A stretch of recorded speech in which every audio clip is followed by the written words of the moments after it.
see if I can do this. Woo, all right. Now, what we have here, party people, is a beaker with a pH probe, okay, giving us a pH of 1.71-ish, okay. And we have is a tip of Burette. Now, you can see the Burette in the video, all right. It's an emptying device. And I want to talk about what we're going to be doing from this point on for the next 2 or 3 weeks in terms of laboratory assessments of acid-base. We've spent so much time in the skills and the basics of the acid-base. I want to start showing you what we do in terms of the application. What's interesting about this is that although we talk about a lot of redox reactions, most reactions are redox, we know that acid-base reactions have some redox implications. Lewis acids are what? Lone pair electron acceptors, right? Okay, whereas what?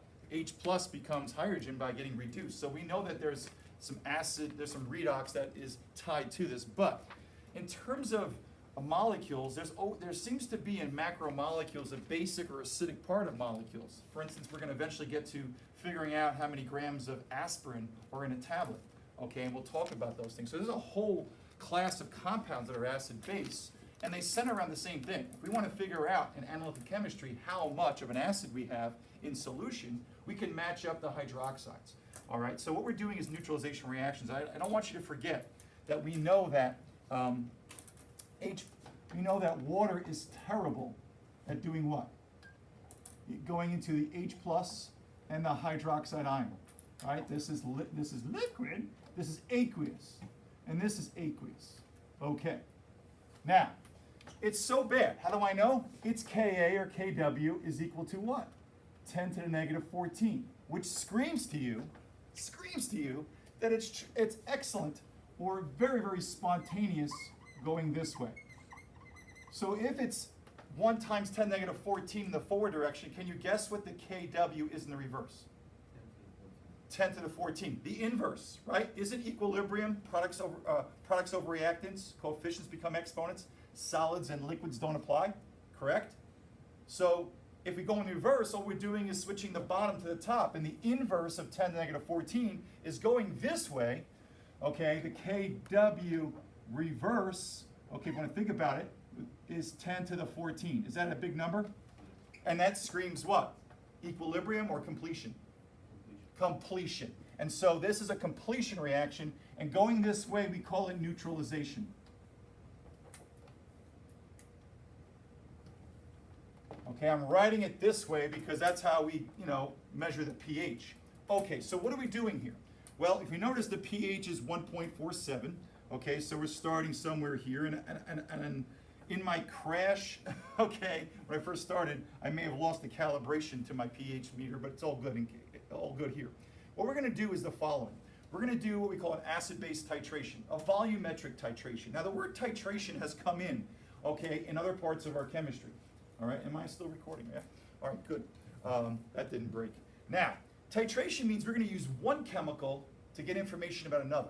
We've done this before in something called a gravimetric titration, where we used, the moles of the precipitate to get the moles of what we wanted to start with. That was precipitation analysis or gravimetric titration. Gravimetric is measuring. This is volumetric, okay? But it's a classic acid-base scenario. So here's what we have going on here, okay? So we understand.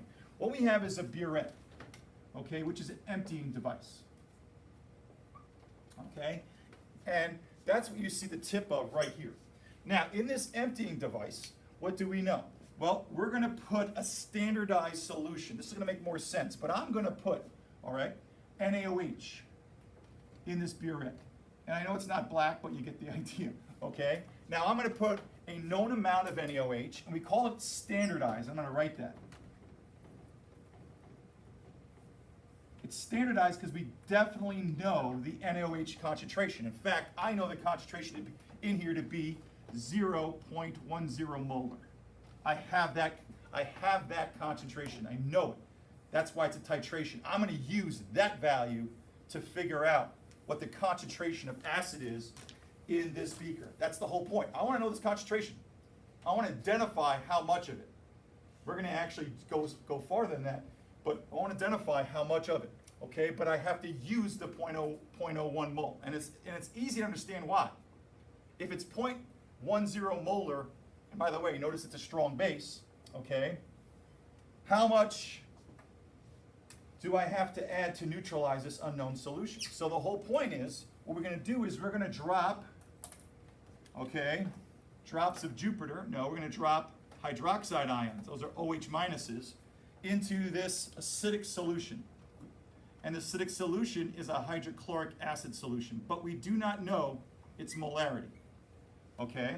So what we do in this titration is, with the pH probe, is we're going to add, okay, and drop hydroxides onto the H pluses.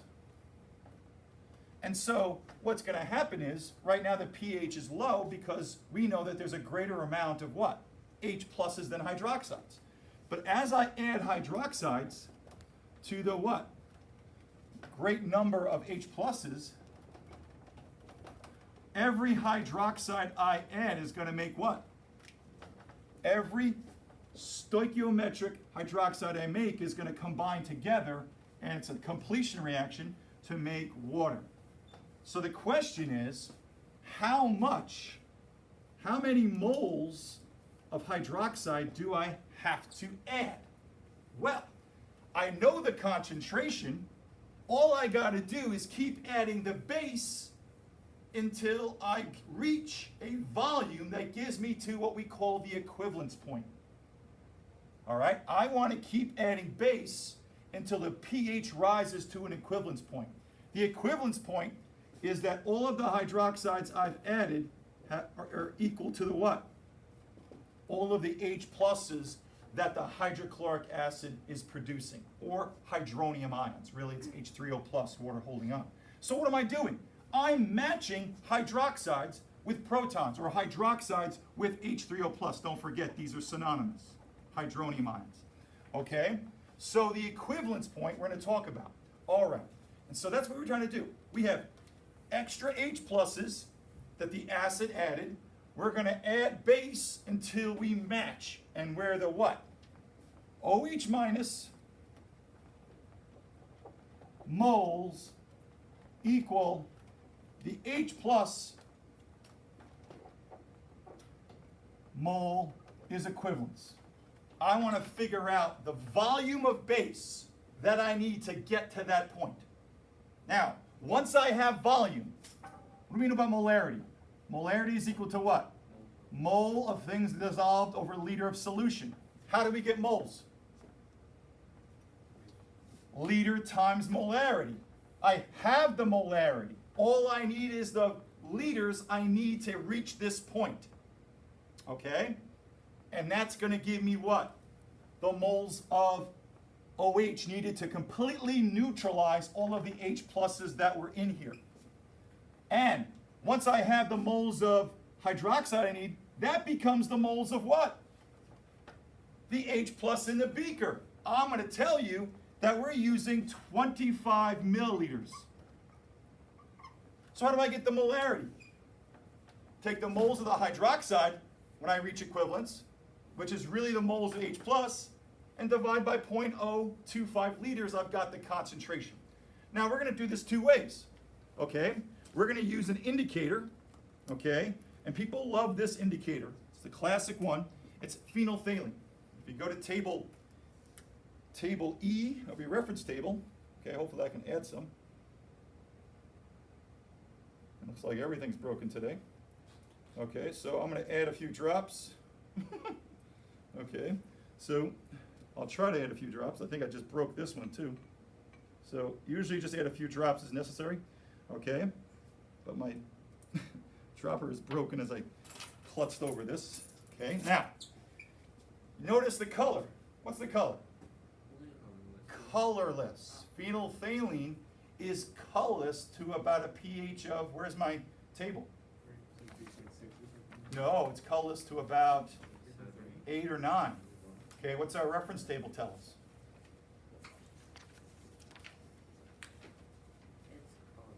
What is the pH range of that table for phenolphthalein? It's 8 to 9. So it's colorless until about 8 or 9. and it's going to change. That's going to help us. What's really going to help us is the pH probe. Okay, so those are the basics. Sorry for the dumb puns. Okay, this is wet, so not going to work. Okay, this is wet. All right. You didn't see I had a good crash here. So I'm going to get rid of some stuff here. All right, so let's go. We got the 1.42, and let's watch two things, okay? We want to watch the color change, and we want to watch the pH change. So what I'm going to do is I'm going to open this up, okay? And I'm going to let it run over a time period. So I'm going to hit, maybe start. And you can see my pH isn't doing anything because I haven't added any base. So now I'm going to add some base.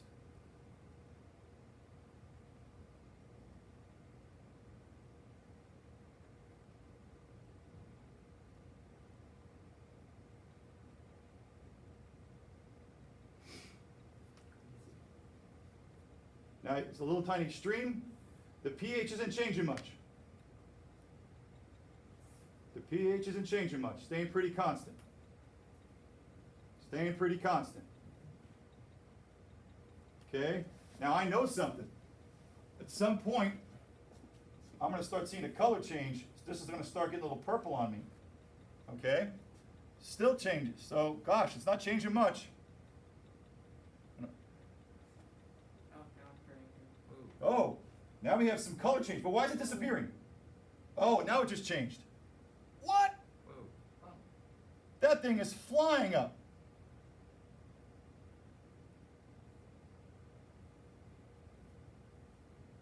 Why did the pH jump through the roof? And now, why is it leveling off?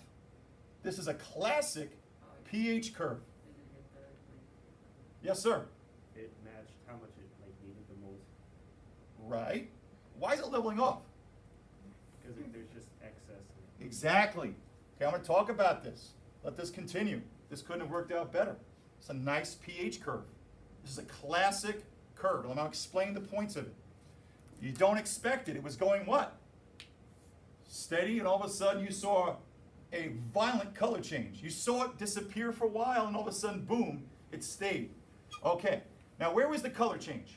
You guys told me what? You told me what? The color change based on our table was what, 8 or 9? So this is 6, 7, 8, and 9. So the color change, believe it or not, occurred here. Hard to tell. You see, Mr. Grodsky, this is lagging a little bit. It couldn't get the pH as fast as that happening. But it happened right there. Okay? That thing flew through the rest like exponential curve. Let me explain. Okay. Now, it's a strong acid, which means there's a tremendous amount of H pluses in the beaker, correct? You had a tremendous amount of H pluses in this beaker. Now, as you added a hydroxide ion, because there were so many H pluses, it didn't change the pH significantly because the H pluses were outnumbering the hydroxides. As soon as the hydroxide dropped, boom, you made water. But think with me for a second. Let's pretend every drop is an OH minus, 1 OH minus, okay? And let's pretend that there are 10 H pluses. I'm not going to write them all. Okay, just stay with me. I'm going to explain why it was exponential change. Stay with me. At some point, here's what happens, okay? When I drop 1 hydroxide, it finds an H plus and makes water. So the first drop affected the pH 1/10, correct? Okay, well now there's what? Now there's what? 9 left? The next drop has a 1/9 effect of the pH. Another drop does what? A 1/8, a 1/7, a 1/6, a 1/5, a 1/4, 25%. Do you see what's happening? That's what's happening there. Think about 4 of these left. 1 drop takes away what? A quarter. Then there's 1/3, and the next drop takes what? 33% change. The next drop is what? 50%. That's an exponential change. So when you get close to matching, Okay, each drop is the same amount of hydroxides, but because there's less H pluses, there's an increasing exponential effect. This is a classic, okay, what we call titration curve. And where do we find the equivalence point? What's the whole point of the lab? Because we couldn't stop it. I left it running for a reason. What we do is graphically, okay, we see where this is turning, we see where this is leveling out, and we can basically measure the halfway point graphically. Okay, we don't have to stop it. See, in regions, you stopped it, and we'll do that for different titrations. With the pH meter, we can just measure. So from these two lines, we're going to measure the asymptote, and we'll do it within not English units. So I'm getting about 40 centimeters based on what I'm reading here. So that means what? Half of that is 20. Okay? And that's close enough. My pH probe is not fully, but you can see it's close to what? pH of 7. Okay? So if I make this point big enough, and my pH probe is what? Calibrated, okay? The equivalence point is right here, the halfway mark. It's not always going to be 7. Strong acid, strong base, it is. Okay, so what's this tell me? This is the point where what? This is equivalence. And this is where what? The hydroxides what? Equal in moles of the H plus. Now, what do we do with this graphically? Stay with me. I know my point is over here. Go find that volume. Okay, now this is time, but what we're going to do is we're going to have milliliters here. Okay, so we're going to go find this line right here. Okay, now, when we do the lab, let's pretend this is 25 milliliters. Let's say it took 25 milliliters of this base to be dropped. Can I find the concentration? You should be able to do it in your head. If you're using 0.1 molar, and I needed what? 25 milliliters of this to neutralize 25 milliliters of this, shouldn't that be 0.10 molar? And if you don't trust me, what do? Take your 0.1 molar, times it by your milliliters, has to be in liters, 0.025. Okay, what are you going to get with that? 0.0025, correct? I get that right? 0.25, yeah. Okay, right, my bad. I can do this. And I get what, moles? Wait, no, because it would be 0.0025 because you're... Yeah, I'm timesing it by a 10. Oh, Yep, that's okay. Always question me because I make mistakes. So 0.0025 moles. Okay, let's define the molarity. Well, this is the moles of the what? Of the hydroxide, but at equivalence, it's also the moles of the H plus. Divide by the what? 0.025. And what you're going to get, party people, 0.0025 divided by 0.025 is 0.10 molar. That's the concentration. Okay? Now, something else to think about. Could I have cheated? Yeah. What was the initial pH? If I have the pH, it's a strong acid. I was looking for the H plus what? Ion concentration. How do I do that? How do I go from the pH to the actual H plus ion concentration? 10 to the negative X, whatever this pH was. And whatever that is, that's the concentration of the H plus. Because it's a strong acid, HCl, that's the concentration of HCl. You can do it two ways. Okay, one more point. Why did this level out? And you were right, James, something about excess. Why was this leveling out? Yes? There's no more H pluses. There's no more H pluses, so extra base I was added was trying to get to the concentration of the base. Let me get there. We dropped base, right? And look at the final pH. Really high. I can get the extra amount of hydroxides that I add, but more importantly, this is trying to reach the concentration that was in here. It'll never get there because I added it to some water solution. So as I add more and more hydroxide, this is another line trying to limit to the actual concentration. So it's trying to get there. So if I do this for 100 more liters, I'll get closer and closer, never quite get there. And here, it didn't change much. So this is a classic titration curve. What are we after? The equivalence. Now, one last point. Why can I use indicators? People say, why do you use phenolphthalein? This is my last point. Why do we use phenolphthalein? Well, the titration ended at a pH of 7. We know a pH of 7, we have a neutral pH, the hydroxides, what? Equal the protons. So you probably say, well, why don't we use an indicator where the pH is 7? I don't have to. Think with me for a second.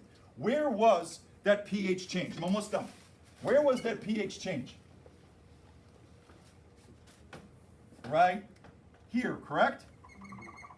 When we use a pH meter, okay, I know this isn't perfect, but what's the difference between this volume and this volume? The volume where they started turning red and the volume here. Is that significant? No!